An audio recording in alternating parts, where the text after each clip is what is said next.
Hey everybody, how's it going? We're in October now, and it is already October 2nd, Sunday. Like last year, this year has just flown by, and what a tumultuous year. What an eventful year. Well, I have to share with you some stuff that was sent to me by two VC members who I've never met but are like friends. John McRae in particular feels like a friend. These folks have sent me stuff before, and they don't have to send me anything. The letters that come with the packages are kind of are very humbling. I appreciate them because people tell me that one of the reasons why they send this stuff to me is because of what they learn.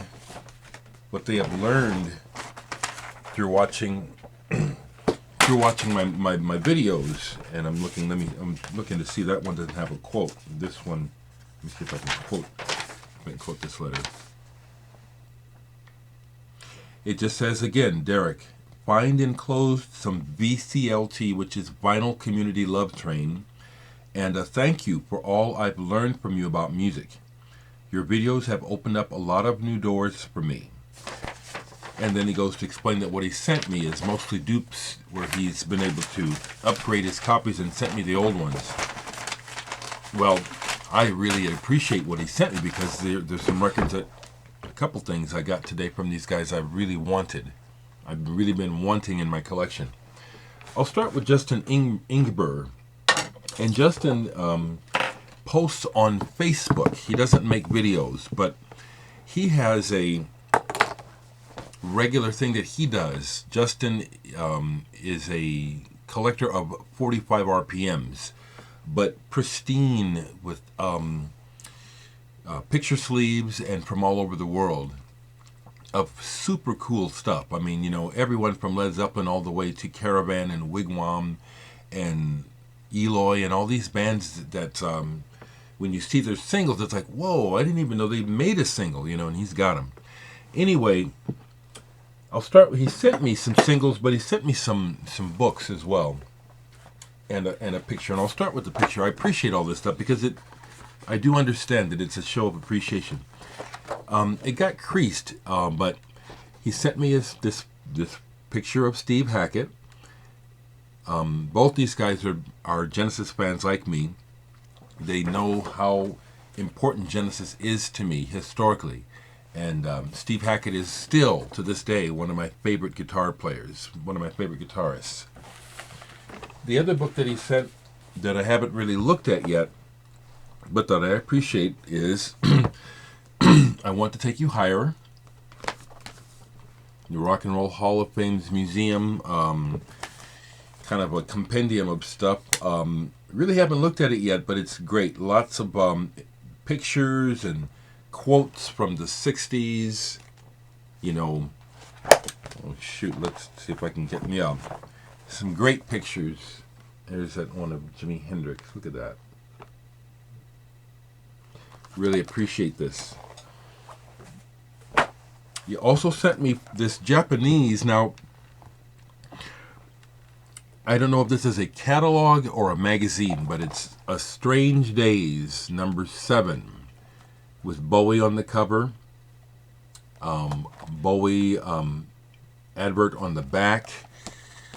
Japanese books start from the opposite side of American books, if you didn't know. And it's got just some great ads in it. It's all in Japanese, which I can't read, but it looks like a catalog with some articles, And I have a few of these already in my collection from when I went to Japan. And I just appreciate these. It's like you can't play it, but it's like you. I love stuff like this, Ephemera, is that the right word? So I got the Bowie book. The book that he sent that I really appreciate because I've had this for years in the different forms in PDF file on my different computers. The Record Collector Dreams 1001 Record Collector Dreams. There's several of these books in a series that were put out by a collector who has been focused on psych and prog and just weird stuff since the 70s. So he knows his stuff.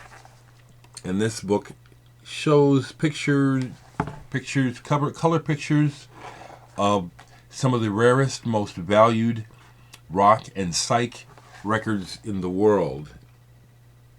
And he also has these little discs underneath them that show you what they're valued at, what their general value is. Now, this book is so deep, and I've been following this for years. It's so deep that there are no major artists in here. There's no Beatles, no Zeppelin, no Stones. None of that is in this book. This is all highly collectible and hard to find stuff. I have to admit that out of this whole book, there's over 1,000 records listed. I've only got 3 originals of these because they show really collectible records. I have several reissues of records that are in this book. And then years ago, while researching this, I went on a jag to try to find as much of this music to hear online. So I have a lot of this music. I'm showing one of the albums I have, this Caravan. As you see, it's highly valued. I have one of those. I have an original. Had it since I was a teenager. So Justin, this book is just, it's wonderful. Thank you so much.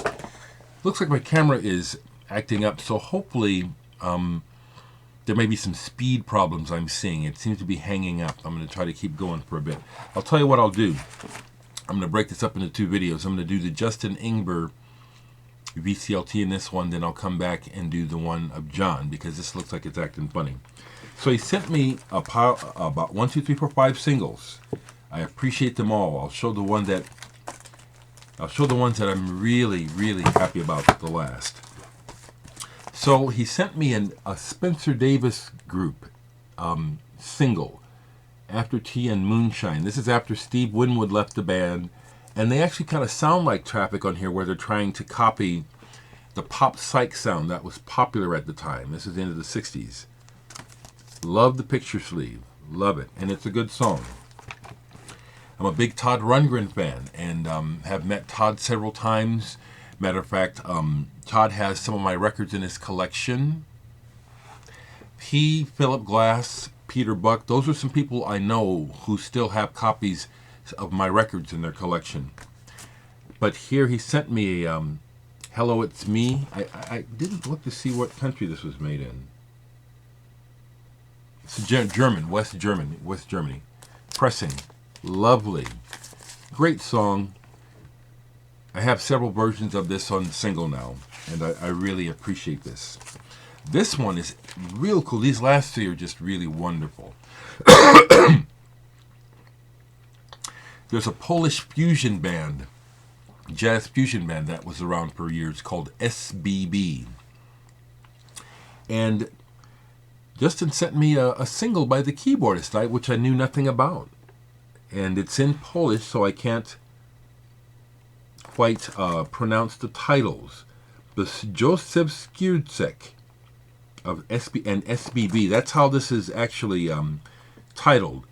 Joseph Skierczek and SBB. How cool to have an SBB single. Wow. Yeah, this stuff still trips my trigger. As old as I am, the kid in me that loves this stuff is still very much alive. Indeed, it's the little things that make life so sweet.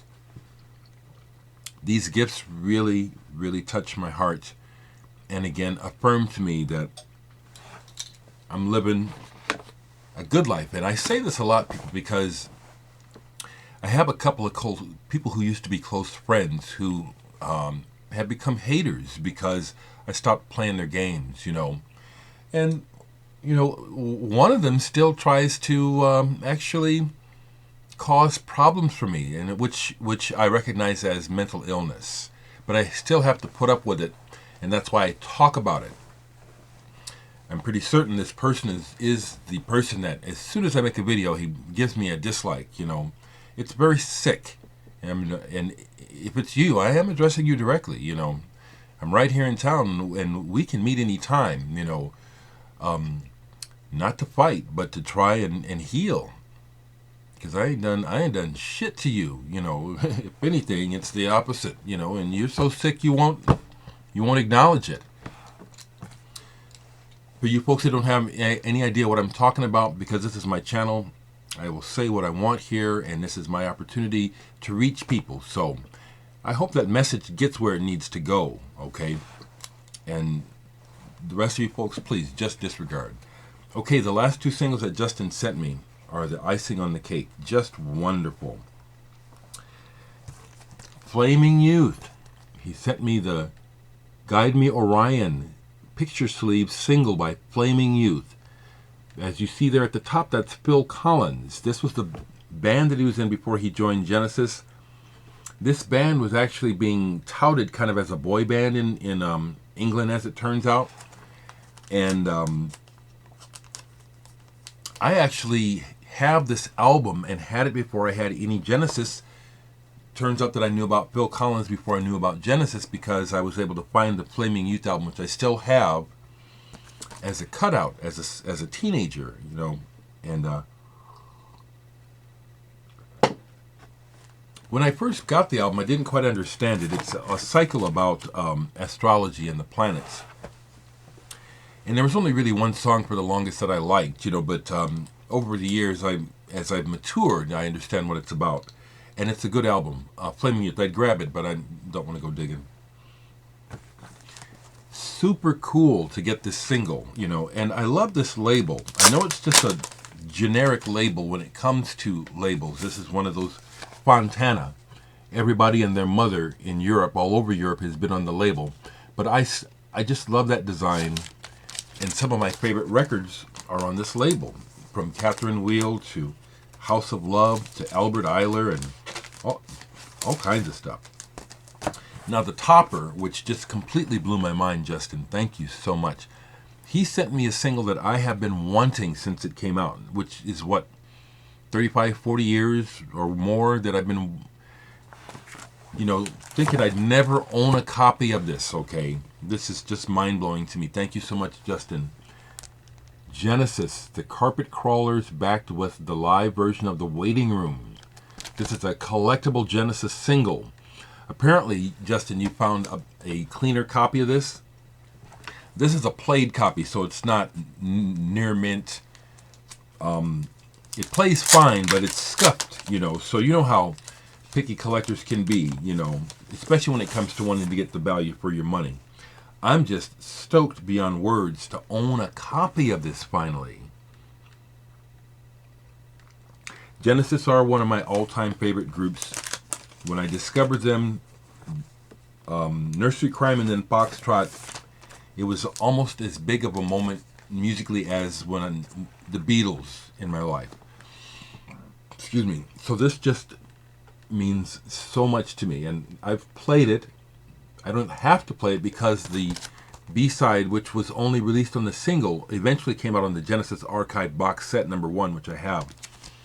But just to be able to drop the needle finally, after decades of just wishing that I could own it, it's just such a simple thing. It's a little object which really has no meaning in the larger picture of things, but everything has personal meaning that we give to it.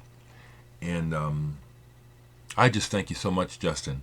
John, if you're watching this, I will make a video. The next video I make will be showing what you sent me, which I also appreciate greatly, very much. And it's really kind of in sync with what Justin sent. They both packages came on the same day.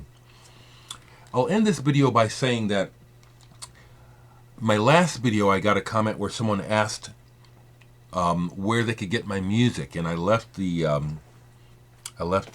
links, but I still have Murphy for sale on vinyl. I still have Flyover on sale for vinyl. I just posted me playing this. I pulled this and played this, my third album, which I haven't played in a long time. I just, you do that. You file it away. And sometimes you're even kind of like not so sure, should I play it? And this is a very good album. It is. I'm very pleased. This is my... There's only 81 copies in existence of this album on red vinyl, and there's another 135 copies of this on vinyl, on black vinyl. I have one black vinyl copy extra that I will sell, but no one wants to pay for it. I want $100 for it. I have one of these in black vinyl that is an extra copy of mine that, yeah, it's worth that to me, $100. If you're interested, get a hold of me. I dare say one day, unless the world completely goes to shit, that probably when I'm gone, these will be going for money like that. Thank you again, Justin. Thank you so much. And no social commentary this time. If you follow me on Facebook, I have recently been posting some pretty strong messages regarding being black in America and the police situation, which is out of control. And I'll say this. Okay, I said I wasn't, but I'll say this here. I am determined to get through to my white friends who want to always soft pedal everything. Because I said, ever since I was a boy, it feels like my country hates me. And the way that they treat black people continually to this day keeps reinforcing that feeling that the establishment, the country, the mainstream hates the black man, hates black people.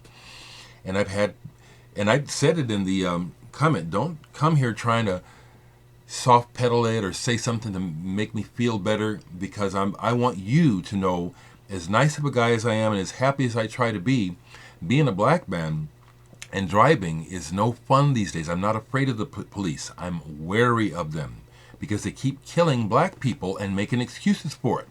The last thing I said was for those brick-headed, narrow-minded people who say, well, what about black on black crime? That is wrong. That's unconscionable to try and blame an entire race for something that all people do, okay? That's bullshit, okay? It's just another sign of racist, white privilege thinking that doesn't want to deal with reality and the facts, which is that it's not a fair playing field for black and brown skinned people anywhere on this frickin' planet, okay? And it needs to change. It needs to change. So I'm talking about it, okay, on Facebook more. And I'm not backing down because I've had good friends try to come out and say, oh, Dereck, and I'm saying, oh, no. You don't know what it's like. You can't know what it's like because you don't have this fucking skin. And if you did, change your tune in a fast minute, okay? I needed to get that out, people. Have a great day, evening. Whenever you see this, I hope it finds your life in good shape.